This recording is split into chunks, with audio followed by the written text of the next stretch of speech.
we shall do the characteristics of Proto-Germanic or Teutonic languages. So these Germanic languages or the Teutonic languages are one of the 8 branches of Indo-European languages. So let us see, there are 4 principles of that Germanic language possess. Let us see that. First of all, there is a simple conjugation of verbs, like verbs are in strong form and weak form. Adjectives are also in strong form and weak form. There is a fixed stress accent, and then there is a regular shifting of stop consonants. So Indo-European languages had a large number of inflections to its verbs. The Germanic languages had only 2 tenses, which is past tense and present tense, and this present tense was used to show the future tense as well. The inflections that indicate the person's number, mood and voice were also very limited in Germanic languages. The most distinctive feature of it is like how the past tense were shown with the dental suffix ed. These came to be known as weak verbs. Then the Germanic languages retained the strong verbs along with the weak verbs. Then there was an increasing tendency to add weak endings to the new verbs.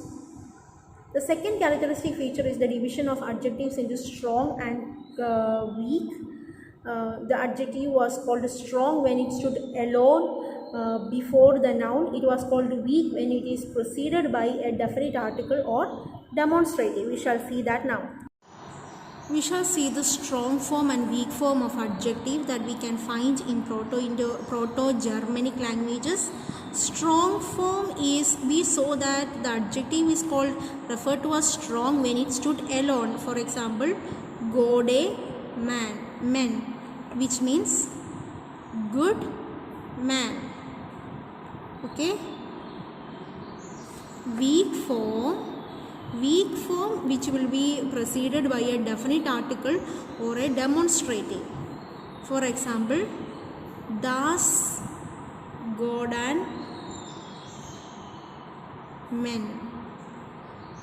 Das Godan men meaning like it is like this God, this good man, etc. Now another form is say Goda man. Say Goda man meaning the good man.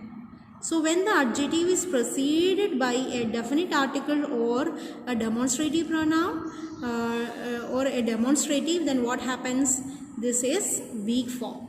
Okay, I hope you understood. The third characteristics of the Germanic language is noted in its accent. The accent is very much fixed rather than free or variable, and it is a matter of stress rather than pitch, in the sense like we will discuss it later. In the Indo-European, the accent was not fixed, and the original accent developed on pitch or musical tone. The Germanic accent became only a matter of stress. The English meter is also built upon stress. Then the stress accent has also been the chief reason for weakening the inflectional endings. Once distinctly pronounced endings became very weak and were finally dropped. The fourth characteristic is the regular shifting of Indo-European stop consonants, which we study in Grimm's law and Werner's law. The phenomenon was first discovered by Rasmus Rask, and later on it was formulated as a second law by Jacob Grimm, and it is known as Grimm's law, which we will study in the next video. So we shall summarize the characteristics of Germanic languages, Proto-Germanic languages.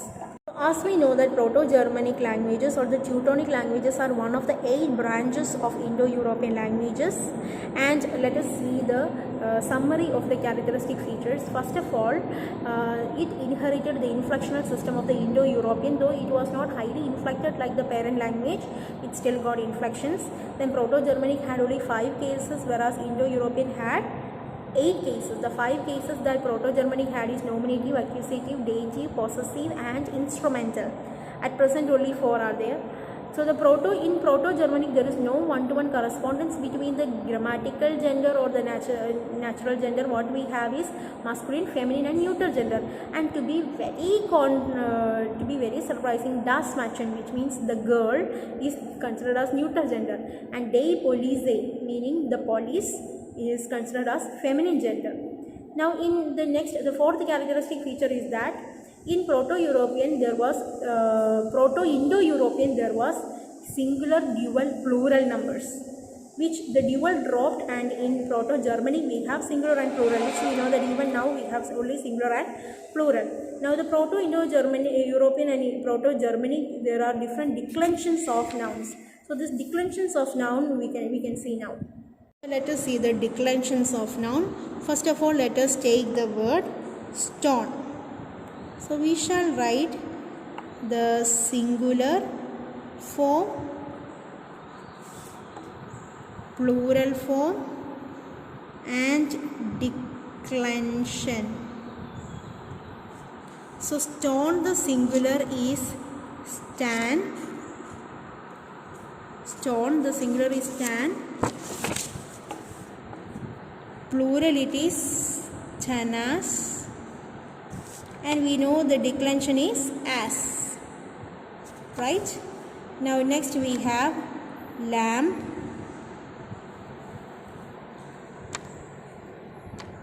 The singular is lamb itself. The plural is lambru. And the declension is ru.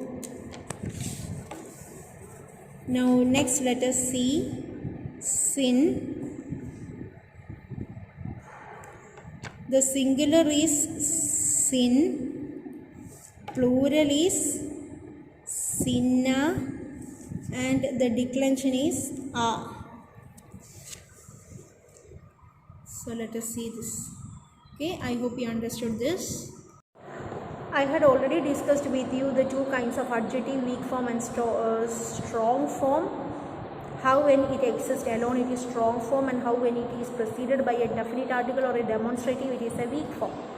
Now Proto-Germanic has only two classes of verbs, strong form and weak forms, and like write, wrote, written, etc., which is formed by the inflections like ed and d. So in modern English, verbs are referred to as, weak verbs are referred to as regular verbs, and strong forms are referred to as irregular. So in Proto-Germanic there are only two tense forms, present and past, and the present tense itself is used to denote the future. In Proto-Indo-European, I had told you that I will describe this now. While Proto-Indo-European is pitch-based, Proto-Germanic is stress-based. So in Proto-Indo-European, the stress could fall on any syllable, whereas in the Germanic group, the stress falls only in the initial syllable, and then the syllables at the end of the words tend to become weak and get dropped, and thus there is a lot of loss of inflections in English. So in addition to this, there are some major sound changes, especially with regard to the stop consonants, which we study as Grimm's law and Werner's law, which I will deal next. Okay, so I hope you understood the characteristics of Germanic languages, Proto-Germanic or Teutonic languages from which English descended. So I hope you understood the characteristics. Thank you.